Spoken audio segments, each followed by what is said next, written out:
നീ അവളെ ചൂലെടുത്താണോ തല്ലിയത്? എന്തേ നിങ്ങൾക്ക് വേദനിച്ചോ? അതല്ല, അവളൊരു പാവ, അത്രേ ഉള്ളൂ. എന്നാ പിന്നെ അവൾ കൊണ്ടത് ഞാൻ നിങ്ങൾക്ക് തരാം. ഈ വീട്ടിലേക്ക് വിളിച്ചു കയറ്റുന്നത് അതോടെ അവസാനിക്കുമല്ലോ. ഞാൻ വിളിച്ച് കയറ്റിയിട്ടൊന്നുമില്ല. വെറുതെ ഓരോന്ന് പറയല്ലേ. നിങ്ങൾ ആദ്യം ചെയ്യും, അതിനപ്പുറം ചെയ്യും. എനിക്ക് അറിഞ്ഞൂടാ നിങ്ങളെ. ആവട്ടെ, എന്നാലും നിനക്ക് എന്താ പ്രശ്നം? എനിക്ക് നിന്നോട് പ്രേമൊന്നുമില്ല, ഇഷ്ടവുമില്ല. നീ എന്റെ ഭാര്യയായിട്ട് ജീവിക്കാനും പോകുന്നില്ല. പിന്നെ അവൾ ഇങ്ങോട്ട് വന്നാലും പോയാലും നിനക്ക് എന്താ പ്രശ്നം? അവളെ എന്തിനാ ഉപദ്രവിക്കാൻ പോകുന്നത്? അതിനെ ഒരു കാരണമുണ്ട്. എനിക്ക് നിങ്ങളെ ദ്രോഹിക്കണമെന്ന് വലിയ ആഗ്രഹമാണ്. അതുകൊണ്ട് നിങ്ങളുമായി ബന്ധപ്പെട്ട എല്ലാവരെയും ഞാനിങ്ങനെ ദ്രോഹിച്ചുകൊണ്ടേയിരിക്കും. എന്താ അവൾക്ക് കിട്ടിയതുപോലെ നിങ്ങൾക്ക് വേണോ? തരാൻ ഞാൻ എങ്ങനെ ഞാൻ തരാൻ. അവൾക്ക് വേദനിച്ച് ഭയങ്കര സങ്കടം വരുന്നല്ലോ. ശരിയോ?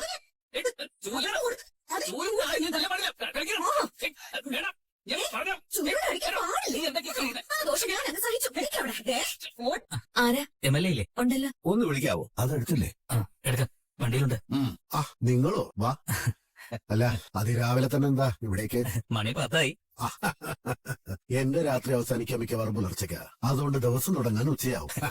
വാ, അകത്തേക്ക് വാ. അയ്യോ വേണ്ട, ഞങ്ങൾക്ക് ഇത്തിരി തിരക്കുണ്ട്. നേരിട്ട് കണ്ടൊരു കാര്യം ഏൽപ്പിക്കണം, ഒരു കാര്യം പറയണം, പോണം, അത്രേ ഉള്ളൂ. എന്തായാലും ഒരു കപ്പ് കാപ്പി കുടിച്ചിട്ട് ആദ്യമായിട്ട് വരുന്നല്ലേ? വാ. കാപ്പി കുടിക്കാൻ അച്ഛനെയും അമ്മയും കൂട്ടി ഞാൻ ഫോർമലായിട്ട് വരുന്നുണ്ട്. എന്താ പോലെ?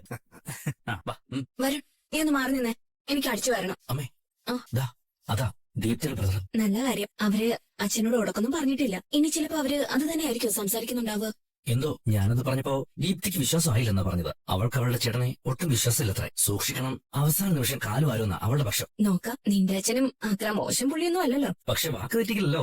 അതില്ല, നല്ലതിനായാലും ചീത്തയ്ക്കായാലും. നീ ഇങ്ങ് മാറിയേ, എനിക്ക് അടിച്ചു വരണം. എനിക്ക് വാസവന്റെ ബുദ്ധിമുട്ട് മനസ്സിലാവും. ഇങ്ങനെ ഒരു നീക്കം പറഞ്ഞാൽ മകൻ സമ്മതിക്കില്ല അല്ലേ? മകന്റെ സ്വഭാവം ഇപ്പൊ ഒരുപാട് മാറിയില്ലേ? അത് പിന്നെ ദീപ്തിയുടെ കൂട്ടല്ലേ, അവള് മാറ്റിക്കളഞ്ഞാണ്.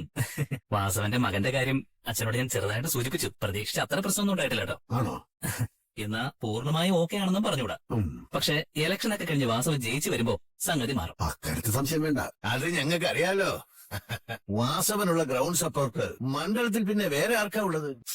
നീ എതിർത്ത് കൊടുക്ക. അത് മറന്നു. ഇലക്ഷൻ സംഭാവന 5 ലക്ഷം ഉണ്ട്. ബാക്കി പിന്നെ നോക്കാം. പിന്നെ വിക്രത്തെ അങ്ങോട്ട് കയറി ഒന്നും ചെയ്യണ്ടെന്നേ ഞങ്ങൾ പറയും. ഇങ്ങോട്ട് വന്നാ മിണ്ടാതിരിക്കൊന്നും വേണ്ട, കേട്ടല്ലോ? അത് പിന്നെ അണികൾ നോക്കിക്കോളൂ. എന്നാ ഞങ്ങൾ വരട്ടെ. അല്ല, ഒരു സംശയം. വരുണിന്റെ കാര്യം അച്ഛൻ ഏതാണ്ട് സമ്മതിച്ചു എന്നല്ലേ പറഞ്ഞത്? എന്നല്ല, എതിർപ്പൊന്നും പറഞ്ഞില്ല. അല്ല, ഒരിക്കൽ എന്നെ ഇവിടെ വന്ന് വെല്ലുവിളിച്ചു പോയ പാർട്ടിയാ. ഏയ്, അതൊന്നും അച്ഛനിപ്പോ കാര്യമായിട്ട് എടുത്തിട്ടില്ല. റിട്ടയർമെന്റ് എടുക്കാറായില്ലേ? ഇനി ബിസിനസ്സും മറ്റും നോക്കി നടത്താനുള്ളതല്ലേ? നിങ്ങളെ പോലുള്ള ആളുകളെ പിണക്കാനാവില്ല എന്നുള്ള ബോധം വന്നിട്ടുണ്ടാകും.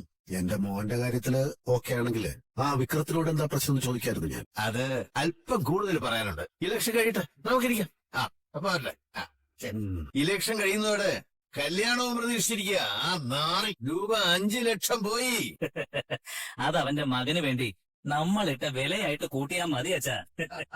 നമുക്ക് അവിടെ ഇരുന്നാലോ? എന്താ നടന്ന് ക്ഷീണിച്ചോ? ക്ഷീണിച്ചിട്ടല്ല, കടല് കണ്ടിരിക്കാൻ ഒരു രസമല്ലേ? അസ്തമയം കാണാൻ നല്ല രസമാണല്ലേ? അതിന് എവിടെ അസ്തമയം കാണുന്നു? സൂര്യൻ കടലിലെത്തുമ്പോഴേക്കും മേഘം വന്ന് മൂടിയിട്ടുണ്ടോ? കടലിന് ഇത്രയും അടുത്ത് താമസിച്ചിട്ടും ഞാൻ അസ്തമയം വളരെ കുറച്ച് മാത്രമേ കണ്ടിട്ടുള്ളൂ. അല്ലെങ്കിലും അടുത്തുള്ള കാഴ്ചകളാ നമ്മൾ എപ്പോഴും കാണാതെ പോവുക. അടുത്ത് നിൽക്കുന്നവരെ അല്ലെന്ന് തോന്നുന്നുണ്ടോ? ഞാൻ എന്ത് മറുപടി പറയാനാ? ഞാൻ ഉദ്ദേശിച്ചത് വിക്രമിനെ പറ്റി തന്നെയാ. മനസ്സിലായി. ഞാൻ പലപ്പോഴും നിന്നെ മനസ്സിലാക്കാതെ പോകുന്നല്ലേ? അയ്യടാ, അങ്ങനെയാണെങ്കിൽ ഞാനതൊരു പരാതിയായി ഇദ്ദേഹത്തോട് പറയുമെന്ന് വിചാരിച്ചോ? ഞാൻ ഉദ്ദേശിച്ചത് മറ്റു പലരെയും പറ്റിയാ. എന്നുവെച്ചാ ഒരു ഉദാഹരണത്തിന് അച്ഛൻ. വിക്രം അച്ഛനെ മനസ്സിലാക്കിയിട്ടുണ്ടോ ശരിക്കും? ഞാൻ അച്ഛനെ മനസ്സിലാക്കിയതുപോലെ വേറെ ആരും അച്ഛനെ മനസ്സിലാക്കിയിട്ടില്ല. എന്നിട്ടാണോ ഇങ്ങനെ പെരുമാറുന്നത്? ഞങ്ങളുടെ ഒരുതരം ഒളിച്ചു കളിയാ. ആരും ഒളിച്ചു കളിക്കുന്നു?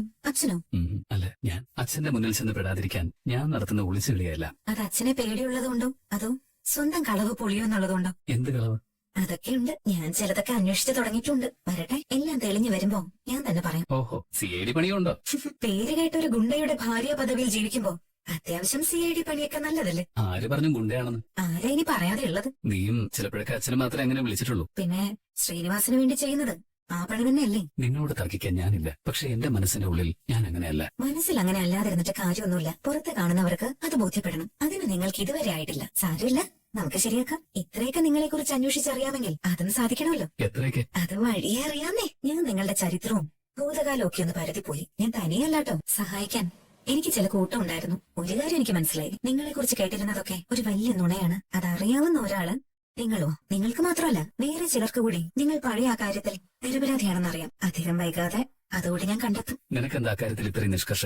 ആ, ഞാനും നിങ്ങളും ഭാര്യയും ഭർത്താവുമായി പോയില്ലേ? നാട്ടുകാരുടെ മുന്നിൽ പറയാനുള്ളൊരു ലേബൽ എന്നല്ലാതെ അതിൽ വലിയ അർത്ഥമൊന്നുമില്ലല്ലോ. ചിലപ്പോൾ ഞാൻ ആലോചിക്കാറുണ്ട്, എന്തിനാണ് നമ്മളിങ്ങനെ കഴിയുന്നതെന്ന്. സത്യത്തിൽ നമ്മൾ രണ്ടുപേരുടെയും ജീവിതം സ്പോയിൽ ചെയ്യല്ലേ? ആണോ? എനിക്ക് പക്ഷെ അങ്ങനെ തോന്നുന്നില്ല. കാരണം ഞാൻ ഈ ജീവിതം എൻജോയ് ചെയ്യുന്നതുകൊണ്ട്. ശരിക്കും ശരിക്കും ഇപ്പൊ എനിക്ക് വിക്രത്തെ കുറെ കൂടി നന്നായിട്ട് അറിയാം. ഇനി കുറച്ചു നാളും കൂടി കഴിഞ്ഞാൽ കുറെ കൂടി നന്നായിട്ട് അറിയാമല്ലോ. ഒരുമിച്ച് വേണോ അതോ രണ്ടായിട്ട് വേണോ അങ്ങോട്ടുള്ള ജീവിതം എന്ന് അത് കഴിഞ്ഞിട്ട് തീരുമാനിച്ച പോരെ? ഒരുതരം ഡേറ്റിംഗ് അല്ലെ?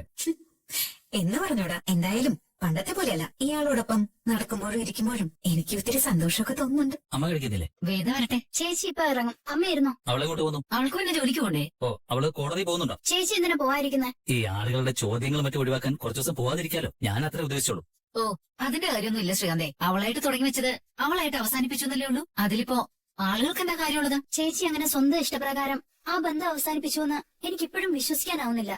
അതിലെന്താ അത്ര വിശ്വസിക്കാതിരിക്കാനുള്ളത്? അതല്ല, അവർ തമ്മിലുള്ള ബന്ധം നേരിട്ട് കണ്ടിട്ടുള്ള ഒരാളെന്ന നിലയിൽ എനിക്കതങ്ങോട്ട് ഡൈജസ്റ്റ് ആവുന്നില്ല. നീ ഇത്രമാത്രം നേരിട്ട് കണ്ടത് എങ്ങനെയാ? നിന്റെ ആ തല്ലിപ്പൊളി ചെറുക്കന്റെ കാര്യത്തിൽ അവൾ ഇടപെടാൻ വന്നപ്പോഴല്ലേ? എന്റെ കാര്യത്തിൽ നിങ്ങൾക്ക് എന്തിനാ ഇത്ര ടെൻഷൻ? അത് ഞാൻ തീരുമാനിച്ച പോരെ. അതാ ചെറുക്കന്റെ സ്വഭാവം നാട്ടുകാർക്ക് അറിയാവുന്നുണ്ട്. ഈ നാട്ടുകാരെന്ന് പറയുന്നത് അത്ര പുണ്യാളന്മാരൊന്നും അല്ലല്ലോ. ഈ സോഷ്യൽ മീഡിയയിലൂടെ മറ്റുള്ളവരെ ജഡ്ജ് ചെയ്യാനും അവരുടെ ജീവിതത്തെക്കുറിച്ച് അഭിപ്രായം പറയാനും സമയം കണ്ടെത്തുന്നവരെ ആദ്യം സ്വന്തം ജീവിതം കണ്ണാടി വെച്ചൊന്ന് നോക്കട്ടെ. അപ്പൊ കാണാം ഇതിലും കൂടുതൽ വൃത്തികേടുകൾ. മതി, തൽക്കാലം കഴിക്കേ. ഇനി അതും പറഞ്ഞ് തർക്കിക്കാൻ നിൽക്കണ്ട. നീ കഴിക്കുന്നില്ലേ മോളെ? വേണ്ടമ്മേ, ഇപ്പൊ തന്നെ സമയം വൈകി. ഞാൻ തന്നെ കാത്തിരിക്കായിരുന്നു. ഒരു പഴമെങ്കിലും കഴിക്കേ. ഞാൻ കാപ്പി എടുക്കാം. ചപ്പാത്തിയാ, കറി പക്ഷെ കൊള്ളത്തില്ല. ഓ, ഇന്ന് ഞാൻ ഉണ്ടാക്കിയതുണ്ടാവും. അയ്യോ, വർഷിച്ചാണോ ഉണ്ടാക്കിയത്? അത് ആദ്യമേ പറയണ്ടേ? എന്നാ സൂപ്പർ ആയിട്ടുണ്ടെന്ന് പറഞ്ഞേനെ ഞാൻ. വേദ, നീ ശ്രീകാരി ശ്രീനിവാസനെതിരെ അപ്പിയർ ചെയ്യുന്നുണ്ടല്ലേ? ആ തേറാട്ടൽ ശ്രീധരന് വേണ്ടിയാണോ അത്? അയാൾ ഒരു ഫ്രോഡ് കേസാ. മാനമര്യാദയ്ക്ക് ജീവിക്കുന്നവർക്കെതിരെ കേസ് കൊടുക്കല അയാളുടെ പ്രധാന തൊഴിൽ. എന്ന് വേറെ ചില ഫ്രോഡുകൾ പ്രചരിപ്പിക്കുന്നതായിരിക്കും. എനിക്കങ്ങനെ തോന്നിയിട്ടില്ല. നീ എന്താ ഒരു മോനെ വെച്ച് സംസാരിക്കുന്നത്? ശ്രീയേട്ടൻ അങ്ങനെയാണെന്നുള്ള മറ്റുള്ള ഒരു കുത്തൽ. അയ്യോ, ഞാൻ നിങ്ങളുടെ ഭർത്താവ് അങ്ങനെയാണെന്നൊന്നും പറഞ്ഞിട്ടില്ല. ചില ഫ്രോഡുകൾ പ്രചരിപ്പിക്കുന്നത് അങ്ങനെയാണ്. അത് വിശ്വസിക്കേണ്ടെന്നേ ഞാൻ ഉദ്ദേശിച്ചുള്ളൂ. നിങ്ങളുടെ ഭർത്താവോ? അപ്പൊ നിന്റെ ആരുമല്ലേ?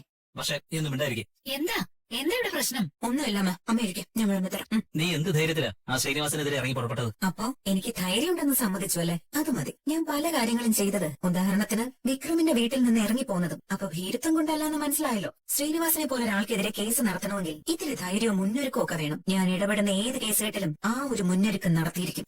ഓഹോ, അപ്പോ വെല്ലുവിളിച്ചാണ് പുറപ്പാട് അല്ലെ? ചില കേസുകളിൽ അപ്പിയർ ചെയ്യേണ്ടത് അങ്ങനെ. ആദ്യം തങ്ങളുടെ വാദത്തിന് കീഴിൽ എതിർഭാഗം ഒതുങ്ങി എന്ന് വക്കീലമാർക്ക് തോന്നും. വിജയിച്ചു എന്ന തോന്നലിൽ അവർ ചില അബദ്ധങ്ങൾ കാണിക്കും. അപ്പോഴായിരിക്കണം ഏറ്റവും പ്രധാനപ്പെട്ട പോയിന്റുമായിട്ട് നമ്മൾ ആക്രമിക്കേണ്ടത്. ഇത് ഞാൻ പറയുന്നതല്ല, ചക്രവാണി സാറിന്റെ ക്ലാസ്സാണ്. അപ്പൊ ഞാൻ ഇറങ്ങട്ടെ അമ്മേ. ദീപ്തി, ഇറങ്ങണ വർഷത്തെ. അവളെന്താ ഒരു വാക്കുമൂലയില്ലാതെ സംസാരിച്ചിട്ട് പോയത്? ആവോ, അത് കേട്ടത്തി, എനിക്കും തോന്നി ശ്രീയേട്ടനും വേദേശിയും തമ്മിൽ എന്തെങ്കിലും ഫൈറ്റ് ഉണ്ടോ? ഫൈറ്റോ? എന്ത് ഫൈറ്റ്? മനസ്സിലൊരു കാര്യം മറച്ചു വെച്ച് മറ്റൊന്നും പറയും പോലെയായിരുന്നു വേദേച്ചിയുടെ സംസാരം. അതുകൊണ്ട് ചോദിച്ചതാ. അവളുടെ മനസ്സിൽ നിന്ന് ഇപ്പോഴും അവൻ ഇറങ്ങി പോയിട്ടുണ്ടാവത്തില്ല. അതുകൊണ്ടാവും. അത് കറക്റ്റാവും. അത്ര പെട്ടെന്നൊന്നും അത് ഇറങ്ങിപ്പോവെന്ന് ശ്രീയേട്ടൻ വിചാരിക്കുകയും വേണ്ട. അമ്മ നോക്കിക്കോ, വേദേച്ചി ഇവിടെ അധിക നാള് കാണില്ല. നീ ഒന്നും മിണ്ടാതിരിക്കും ദീപ്തി. അല്ലെങ്കിൽ അമ്മ കണ്ടോ, വേദേച്ചിക്ക് എന്തോ സാധിക്കാനുണ്ട്. അതിനു വേണ്ടിയാ ഈ മാറി നിൽപ്പ്. എന്ത്? അതെ, എന്താ സാധിക്കാന്? അതൊന്നും എനിക്കറിയത്തില്ല. പക്ഷെ എന്തോ ഉണ്ട്. ഞാൻ വളർന്നത് വേദേച്ചിയോടൊപ്പം. ആ മനസ്സിൽ എന്തെങ്കിലും ഉണ്ടെങ്കിൽ എനിക്കത് മനസ്സിലാവും. നീയൊന്ന് സംസാരിക്കടാ. ഞാനെന്ത് സംസാരിക്കാന്? അതെ, ഇപ്പൊ അവൻ നിൽക്കുന്ന പ്രതിസ്ഥാനത്താ. എന്നാലും ഉള്ളിൽ എന്താണെന്ന് അറിയാലോ. ഇതിലിപ്പോ അറിയാൻ എന്താ ഉള്ളത്? തേറാട്ടിൽ ശ്രീധരൻ കൊടുത്ത കേസ് അവള് വാദിക്കാൻ തീരുമാനിക്കുന്നു. കേസിന്റെ പ്രതിസ്ഥാനത്ത് ശ്രീനിവാസൻ സാർ വരുന്നു. തെളിവിനായി കേസിൽ പങ്കാളിയെന്ന് വിശ്വസിക്കുന്ന എന്നെയും വിളിക്കുന്നു. വിളിച്ചത് കോടതിയാ. കോടതി കൂടും മുമ്പ് പ്രതിഭാഗം വക്കീലിനെ പോയി കണ്ടിട്ട് എന്താ കാര്യം? അതെ ജോസഫേ, ചിലപ്പോ സ്വാധീനിക്കാൻ ശ്രമിച്ചോന്നും പറഞ്ഞ് വേറെ കേസാവും. സാറേ, വേദവക്കീൽ വരുന്നുണ്ട്. വേദവക്കീലായി പരാജയപ്പെട്ട ഒരു കേസ് പോലും അനാവശ്യമായിരുന്നു എന്ന് ഒരു കോടതിയും ഇന്നേ വരെ പറഞ്ഞിട്ടില്ല. ഈ കേസിന്റെ വിചാരണയിൽ കുറെ ആളുകളെ വിസ്തരിക്കണം. ശ്രീകാര്യം ശ്രീനിവാസൻ, അയാളുടെ വലങ്കൈയായ ഷാജു പുലിക്കൻ, വിക്രം